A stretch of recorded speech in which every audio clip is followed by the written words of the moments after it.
Welcome to Climate Plus, a DevX podcast. I'm Michael Igo, senior reporter at DevX.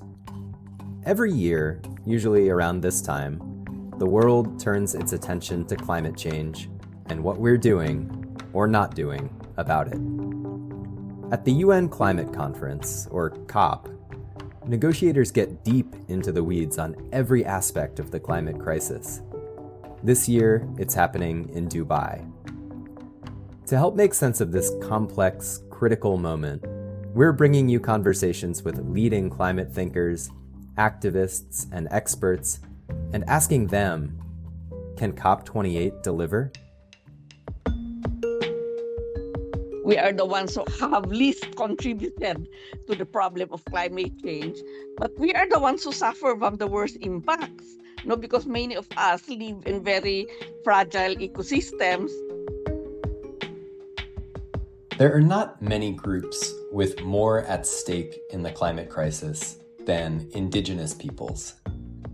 They often live in places that are vulnerable to the impacts of climate change, or that might supply the raw materials of a renewable revolution. They've also built centuries of knowledge in resource management and offer some of the most promising approaches to conservation that can be tapped at a larger scale. And yet, Indigenous peoples are often not at the table when decisions get made about the places they've stewarded. Sometimes their existence is even ignored or erased, or worse, they are persecuted. That's what happened to Victoria Tauli-Corpuz, a former United Nations Special Rapporteur for the Rights of Indigenous Peoples, whose activism landed her on Philippines President Rodrigo Duterte's list of suspected terrorists. It hasn't stopped her from pursuing climate justice. In this episode of Climate Plus, my colleague Naomi Mihara, who edits this podcast, stepped in front of the microphone to speak with Victoria Tauli-Corpuz about where that fight goes from here. Here's their conversation. Vicky, thank you so much for joining me. It's great to have you here on the DevX Climate Plus podcast. First of all, I just wanted to ask you a little bit about how the situation currently is for environmental defenders in the Philippines. I know that you yourself were targeted in 2018 by the Duterte administration, and you were put onto the terrorist watch list. Since then, you've been taken off that list, and there's obviously been a change of government. But have things improved at all for the rights and safety of environmental defenders in the Philippines since then? Well, no, not really. The reason why I was withdrawn was because I helped initiate a global campaign to criticize this, and with all the responses, the government was sort of forced to withdraw the list. But now they are still doing that. We have this anti-terrorism council, which identifies whom they would like to tag as terrorists. And when they do that, then they publish their names. So for instance, the latest list that I have a brother who is included in that list. He is connected with the Cordillera People's Alliance, which is a regional network of organizations in the Cordillera in our region. And in fact, he was just before that he was even abducted by armed men, and we had to really mobilize. I had to call up all my contacts that I have in the military and intelligence offices, and finally he was released after 24 hours. But that's the kind of reality that we face, and it's not abating at all. But that's not unique in the Philippines. Having been a special rapporteur, I made a full thematic report on this, and I've seen this happening also in Latin America, and even in other parts of the world. So it's something I know. For as long as the indigenous peoples continue to assert to protect their lands and territories and resources, they are faced with these kinds of unjust laws and policies that falsely charge them and put them in jail or even kill them. They are extrajudicially killed. So you've held several UN positions throughout your life. I guess you must have been to many COPs over the years. So I'm wondering kind of how important do you see these climate conferences really being? Do you see this as a very important gathering to be present at, and are real changes actually achieved in terms of the rights of Indigenous peoples and getting them involved in discussions and negotiations around climate change? Okay, it's important that we get involved with these climate change processes because, as I always say, we are the ones who have least contributed to the problem of climate change, but we are the ones who suffer from the worst impacts. Because many of us live in very fragile ecosystems, whether these are on the forest, mountains, or low-lying islands, or the Arctic, or the deserts, like some of our brothers and sisters in Africa. So this is the situation that we face, and yet, the kind of support that we need in terms of political, technical, and financial support is really very minimal, no? We assert that actually because of the use of our traditional knowledge systems and our natural resource management systems, as well as our customary governance, we are contributing significantly in climate change mitigation and biodiversity conservation, no? So we are contributing a lot, but in many countries, our rights still continue to be violated. That our identities are also denied, and of course, our rights to have control over our lands are also undermined. So we believe that by making sure that we are there in these processes, we are able to talk about the kinds of impacts that we are suffering from, as well as the contributions that we are providing, not just for ourselves, but for the society as a whole and the earth as a whole. No, so of course, when we participate together with other civil society organizations, at least we are able to put the importance of respecting human rights, no, when climate change adaptation and mitigation measures, as well as loss and damage measures, are being undertaken, and also especially now with the discussions about transition to a low carbon economy and the green economy. These are processes we want to be involved with because we are also directly affected. Many of the minerals that are now being used in these technologies, no, whether this is renewable energy, are also being mined in our communities. Lithium, cobalt, among others. No, so the kind of aggressive mining of these transition minerals has directly affected us. Aside from that, when these renewable energy projects, for instance, are put into place, the people are not also consulted. We believe, of course, in the contributions of renewable energy in solving climate change problems. But if it's being put in our territories, then at the least we should be consulted, we should be informed, and our consent should be obtained. So those are some of the issues that we're trying to bring into the discussions. And of course, the other one is the need for us to have direct access to the finances that are being provided. Because as you know, there was in Glasgow, there was a pledge that 1.7 billion is going to be directly accessed by Indigenous peoples. But the reality is that this is still going to intermediaries and not directly to the communities or the Indigenous peoples who really need them badly.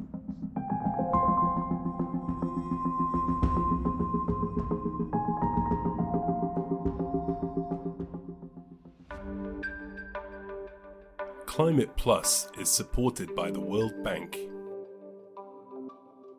Back in October, World Bank President Ajay Banga called for a new vision for ending poverty on a livable planet, with a focus on climate action. We cannot endure another period of emission-heavy growth. We must find a way to finance a different world where our climate is protected, where pandemics are manageable, if not preventable, where food is abundant and fragility and poverty are defeated. We do not suffer from a shortage of solutions. We're just paralyzed by a persistent lack of courage to pursue them. The good news is that we have solutions like these within reach and resources at our disposal to scale them. To learn more about efforts to end poverty on a livable planet, search for the World Bank Group at COP28 or click the link in the show notes.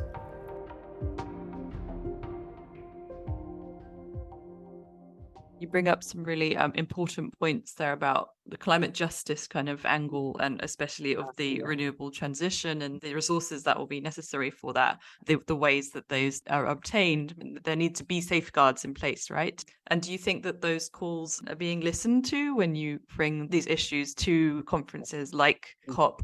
Well, there are, of course, there are sometimes they are really there in the documents, but the bigger task is to really get both the national governments and the global community to implement this.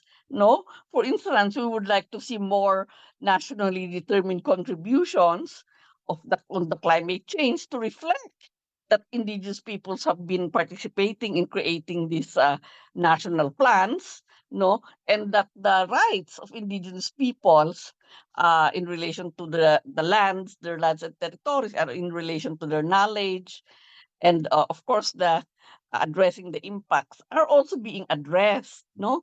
So there's still a long way to go as far as getting this effectively implemented, and that's precisely why we are also raising the awareness of indigenous people, so they will start demanding, no, from both the local government up to the national and the global, that these kinds of decisions be implemented in the concrete, because they will agree. I mean, as we all know, I mean, even these international human rights conventions, all of them ratified this, but still continuing violations of human rights are there, no? So uh, what that tells us is that there is no end to continuous mobilization, and awareness raising, and sustained advocacy, no, to the decision on the decision makers, so that these kinds of decisions will really redound to the benefit of indigenous peoples. And moving on to climate finance, you just mentioned about this pledge that was made 2 years ago at COP26, $1.7 billion for support for the tenure rights and forest guardianship of indigenous peoples and local communities. But I know that a report released last year before COP27 showed that only 7% of that pledge is actually being channeled directly to indigenous peoples. I'm curious, what do you think is the roadblock? What needs to change?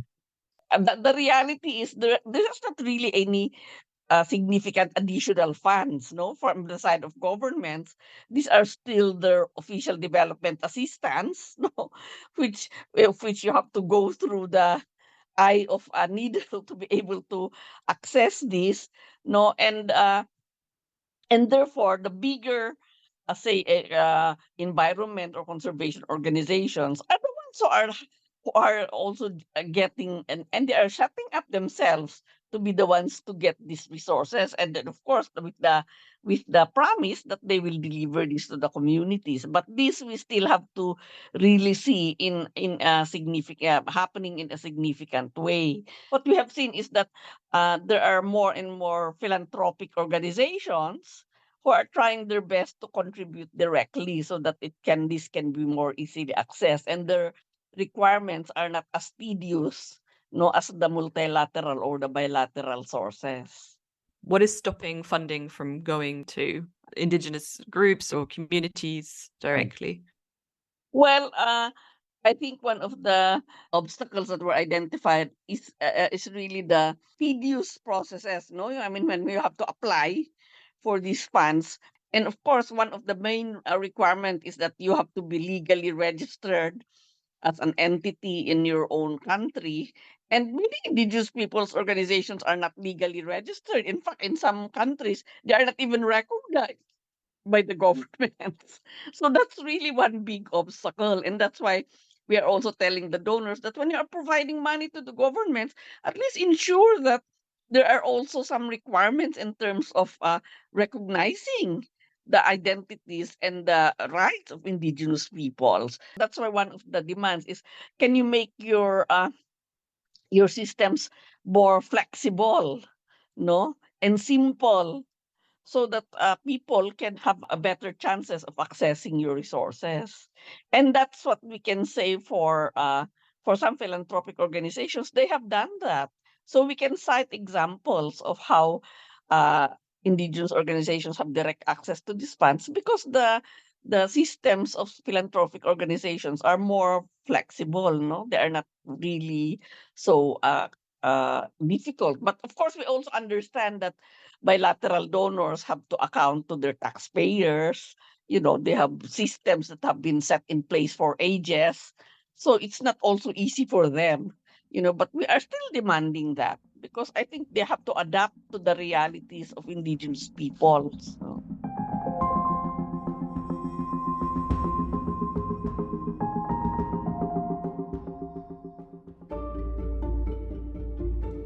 The world is facing a range of health threats, from an increase in disease outbreaks to the health impacts of climate change. I'm Jenile Ravelo, Senior Global Health Reporter for DevEx. Every Thursday, we bring you exclusive news and insights on how the health sector is finding solutions to these challenges in our free weekly newsletter, DevEx Checkup. Visit devex.com/newsletters to subscribe. I think that you've been involved with the climate conferences and with these topics for many decades now. How would you evaluate the progress that has been made, really, in integrating Indigenous voices and representation into these discussions? There has been a significant progress in the sense that we are more visible. No, there are some researches which are now showing that say, for instance, 80% of the world's biodiversity are found in our territories. That there are some researches which show that our customary ways of protecting our environment is contributing to mitigation. No, and of course, we have some mechanisms set up already in the conventions, like the local communities and indigenous peoples platform. That is something that's new. That's a new formation in the climate change conference, and it allows for more active participation of indigenous peoples in the various processes, whether in the adaptation committee or in the loss and damage arena, etc. And of course, in the Biodiversity Convention, we have an article, the Article 8J, on the importance, the contributions of traditional knowledge, of indigenous peoples and local communities to biodiversity conservation and sustainable use. So in that sense, that's the kind of progress that we see, that at least we have some spaces, that we occupy, and mechanisms which allow better participation. But we still have to do much more at the national levels, because as we have seen, when we are tracking, for instance, the green climate funds, there are some projects submitted by governments to get money from there. But in some cases, they will say there are no indigenous peoples, when there are. No, so we have to be constantly. We have set up a green climate fund tracker for indigenous peoples, which show what are these projects, and which of these projects will have direct impacts on indigenous peoples, just so. And then we inform the people at the country level that there is this application, a project application, that is there, and you have to be aware, and you have to ask your government whether about this project, and assert that you should be included, when they are shaping or designing the programs in terms of how this will be implemented. So that's the kind of work that's needed, which is not easy, because of course many of our indigenous counterparts, they are so busy trying to survive, as we know, a big part of indigenous peoples are really in situations of extreme poverty still. So the survival is basic, and so it's not that easy to continue, putting a lot of pressure on them to do these things. So we have to have additional resources to be able to at least support people whom they can free to help in the kind of advocacy work that's needed at the national level. No, so that's the kind of cycle that we constantly engage with, and we are we are happy in a way because many of our partners are now engaged actively in entering into dialogues with the government agencies and even with the private sector. Okay, so that sounds like you're optimistic about Yeah, progress. quite slow, but but at least it's moving. It's not as if we are stuck, no. So I'm always optimistic in that sense, no, because otherwise, we won't be spending all our energies and our efforts in pushing for these kinds of gains that we would like to see. And when you mentioned private sector, in what ways the private sector being engaged with this? Well, basically, it's really the companies, the corporations. No, I mentioned earlier about the fact that mining of transition metals and minerals is happening. So we are also helping our indigenous partners to have the information if we are able to generate information that this is happening, or to campaign against the efforts of such mining companies to open up indigenous territories, no. So the other thing is, of course, in relation to ensuring that they will not be displaced from their communities, because we have cases now where for instance, in Africa presently, the Ogiek in Kenya, who actually won a case not to be displaced, they are now being displaced in big numbers, no, because the national government has decided to create, to create national park, so called, and we want the Maasai and the objects to be booted out from their traditional territories. So these are some of the things that are happening, and that's the kind of engagement that we also have with the private sector. No, we do a campaign. We bring the issue to the Business and Human Rights Forum in the UN in Geneva. No, and of course we have a signature, a signature campaign, so that we will get more people to support, the demands of these indigenous peoples affected directly by such operations.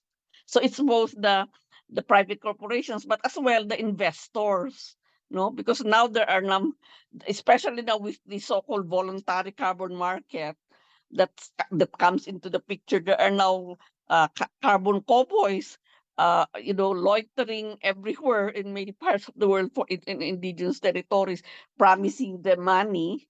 No, but actually, it's still a very complicated and complex process that we don't believe that in the end the indigenous peoples are going to benefit from this as it is right now. And so finally, if there was a sort of a concrete outcome, what is it that you're hoping from this year's climate conference?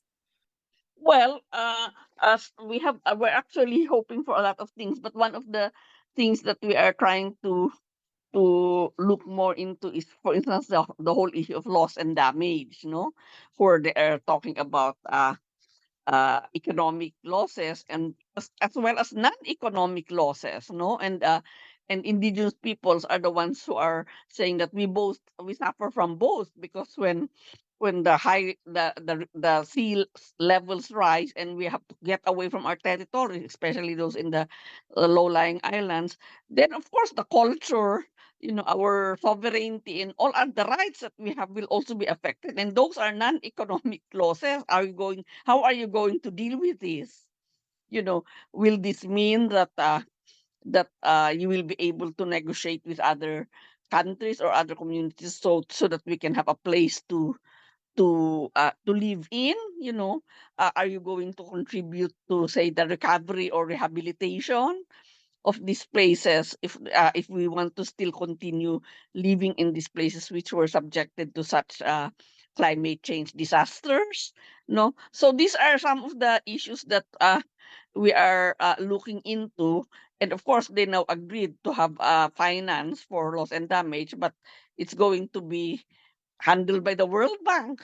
No, and we know what the record of the World Bank is as far as of course, the impacts on indigenous peoples, especially as the whole issue of debt still comes into the picture, no? So this is one area, but the other area is to really ensure that the whole human rights based approach, will really filter into all the different arenas, the different decisions that are being made, no? Of course, direct access to finance is still an issue to the arena, and inclusion, better participation of indigenous peoples at the various levels, no? So this is what we still hope. I mean, we always have this sort of agenda when we go and participate in the Conference of Parties.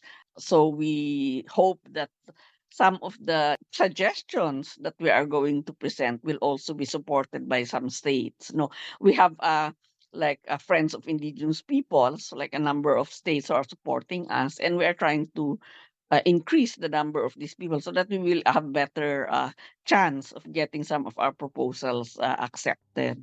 Thank you so much for joining me. It was great to speak with you, and I hope that COP28 brings some positive changes that you've been working for a long time. Thank you so much, Vicky.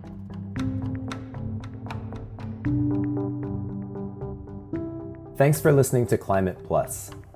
If you enjoyed today's episode, please share it, and you can also leave us a rating or a review.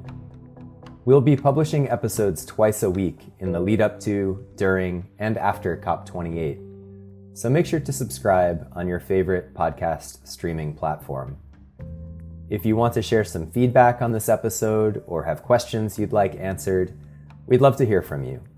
Drop me a message on X, formerly Twitter, @alterigo, or send an email to podcast@devx.com.